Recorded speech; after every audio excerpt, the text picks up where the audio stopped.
मध्य प्रदेश में 3 विधानसभा और 1 लोकसभा सीट पर हुए उपचुनाव के नतीजे सामने आ गए हैं। इन चारों सीटों पर बीजेपी और कांग्रेस के बीच मुख्य रूप से मुकाबला देखने को मिला।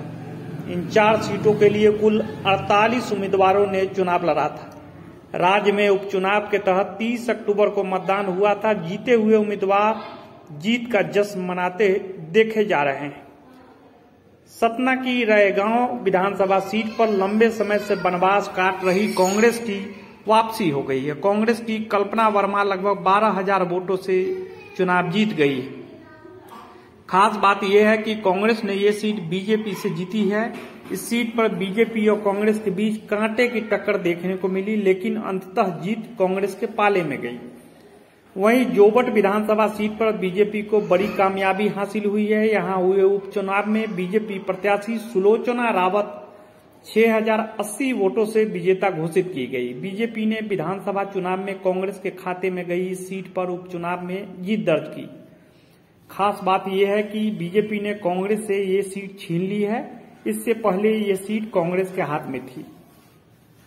उधर पृथ्वीपुर विधानसभा पर बीजेपी प्रत्याशी डॉक्टर शिशुपाल सिंह यादव ने कांग्रेस के गढ़ में सेंध लगा दी। उन्होंने 15,687 वोटों से जीत हासिल की है। इस सीट पर बीजेपी और कांग्रेस के बीच कांटे की टक्कर देखने को मिली, लेकिन कांग्रेस उम्मीदवार जीत हासिल नहीं कर सके और शिशुपाल सिंह यादव ने अपने निकटतम प्रतिद्वंदी नितेंद्र सिंह को भारी मतों से हरा दिया। मध्य प्रदेश के खंडवा में बीजेपी के ज्ञानेश्वर पाटिल ने चुनाव जीत लिया है। उन्होंने 81,000 से अधिक वोटों से कांग्रेसी प्रत्याशी को हरा दिया। इसके साथ ही 3 में से 2 विधानसभा सीट भी बीजेपी के खाते में गया। बीजेपी ने विधानसभा चुनाव में कांग्रेस के खाते में गई इस सीट पर उपचुनाव में जीत दर्ज की है। खास बात यह है कि बीजेपी ने कांग्रेस से ये सीट छीन ली है। इससे पहले ये सीट कांग्रेस के हाथ में थी।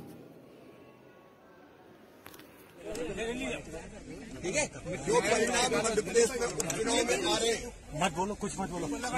जब वो भारतीय जनता पार्टी के लिए आइडिया नीचे करो, अरे आइडिया नीचे करो, नीचे करो,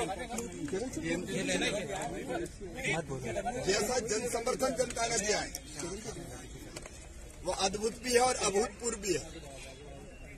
मैं अभूतपूर्व इसलिए कह रहा हूं कि खंडवा में तो हम जीत ही रहे हैं, लेकिन जोबट विधानसभा जहां 90% से ज्यादा जनजातीय आदिवासी मतदाता है और जिस सीट को 70 साल में हम पहले केवल 2 बार जीते थे और पिछली बार लोकसभा के चुनाव में भी 18,000 वोटों से पीछे थे, वहां भारतीय जनता पार्टी ऐतिहासिक विजय प्राप्त कर रही है। वो विजय जोबट अकेले की विजय नहीं है, वो जनजातीय भाई और बहनों का भारतीय जनता पार्टी के प्रति पैदा हुआ विश्वास है। जो काम हम लोग कर रहे हैं जनजातीय भाई बहनों के लिए, उस काम पर मोहर है।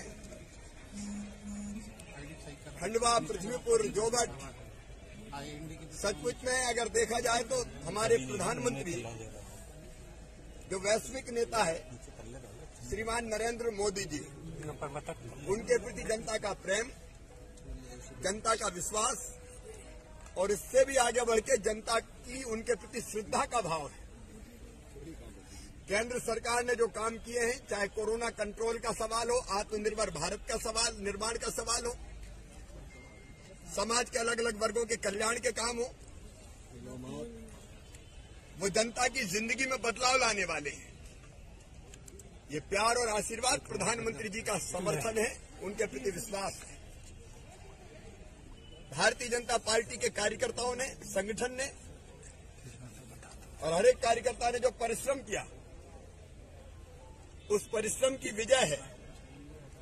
भारतीय जनता पार्टी के प्रति विश्वास है और प्रदेश भारतीय जनता पार्टी की सरकार ने जो काम किए, ये सचमुच में उन कामों के प्रति भी जनता का विश्वास और उन कामों पर जनता की मोहर और जनता का समर्थन है। संगठन के कार्यकर्ताओं ने, हमारे प्रदेश अध्यक्ष विष्णुदत्त शर्मा जी, सुहास जी के नेतृत्व में अनथक परिश्रम किया और मैं अपने मंत्री साथियों को भी बधाई देना चाहूंगा। जो चुनाव में परिणाम देखिए, सारे देश के आप चुनाव के परिणाम को देखेंगे तो विपक्ष ने किसान आंदोलन को मुद्दा बनाया था, किसान विरोधी सरकार ऐसा मुद्दा बनाया था।